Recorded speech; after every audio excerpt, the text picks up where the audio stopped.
वह जो शेर है ना कि मिल सके आसानी से उसके ख्वाहिश किसको है, जिद उसकी है जो मुकद्दर में लिखा नहीं। इसरो की कहानी जो है वो इसी जिद और जुनून की है। इसरो वो जिसकी शुरुआत बैलगाड़ी और साइकिल के साथ हुई थी, जिनको जमाने में फंड्स के लिए परेशान किया गया था, वही इसरो जिसके लिए आज 140 करोड़ भारतवासी हैं। वह झुककर सलाम करते हैं और तालियां बजा रहे हैं। ये वही इसरो है जिसके लिए आपको आज विक्रम साराभाई को याद करना पड़ेगा। उनकी मेहनत, उनकी लगन और उनके विजन को आज सलाम करना पड़ेगा।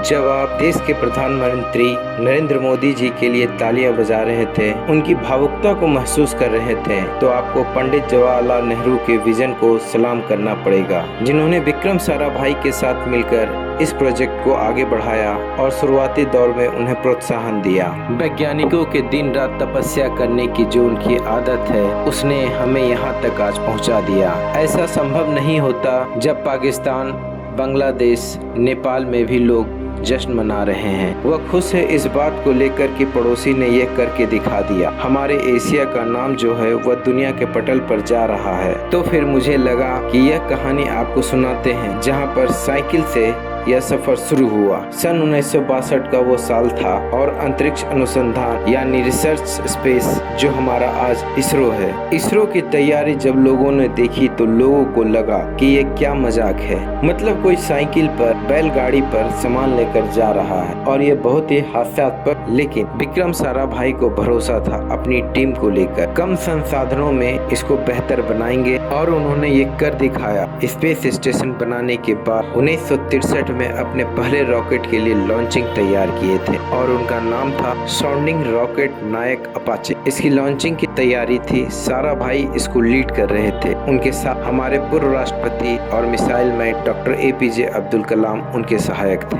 1960 के दौर में सोवियत यूनियन और अमेरिका के बीच कोल्ड वॉर चल रहा था। उस समय पूरी दुनिया की निगाह दोनों देशों पर लगी थी, लेकिन वहीं हमारे साइंटिस्ट लॉन्च स्टेशन की जगह तलाश रहे थे। भारत में पहले ऑर्गेनाइजेशन सेंटर के 2 साइंटिस्टों के द्वारा यह शुरू किया गया था।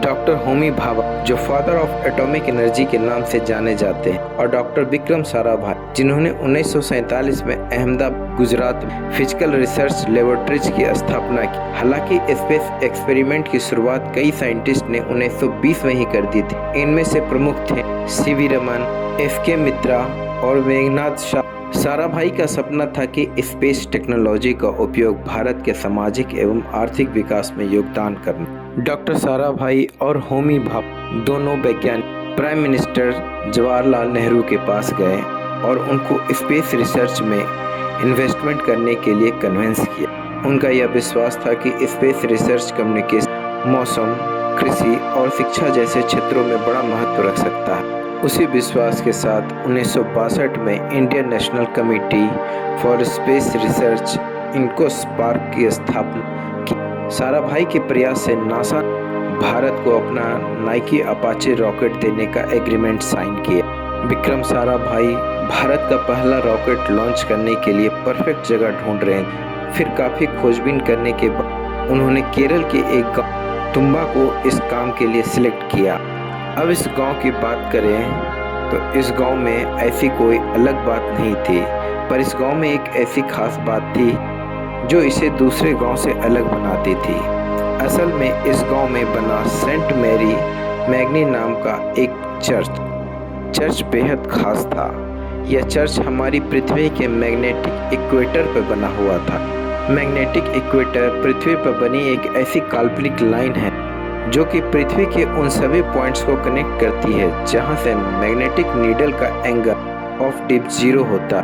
यह चीज़ साइंटिफिकली काफ़ी इम्पोर्टेंट होती। अर्थ जितना जियो मैग्नेटिक इक्वेटर के करीब होगा, रॉकेट लॉन्च की स्पीड में बूस्ट मिलेगा। रॉकेट लॉन्चिंग का टाइम नज़दीक आता जा रहा था, तभी लॉन्चर लॉन्चिंग होने के समय वाइब्रेट करने लगा।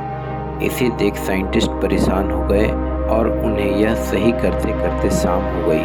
बहुत ही संघर्षों के बाद वह समय आ गया था जब भारत स्पेस में पहला कदम रखने वाला था। पूरी दुनिया की नज़र भारत पर टिकी हुई थी।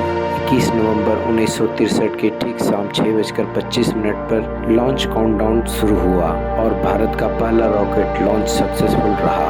15 अगस्त 1969 देश के 22वें इंडिपेंडेंस डे पर इंडोस्पार को एक नया रूप मिला, ISRO, Indian space research organisation. तो ये थी इसरो की संक्षिप्त कहानी।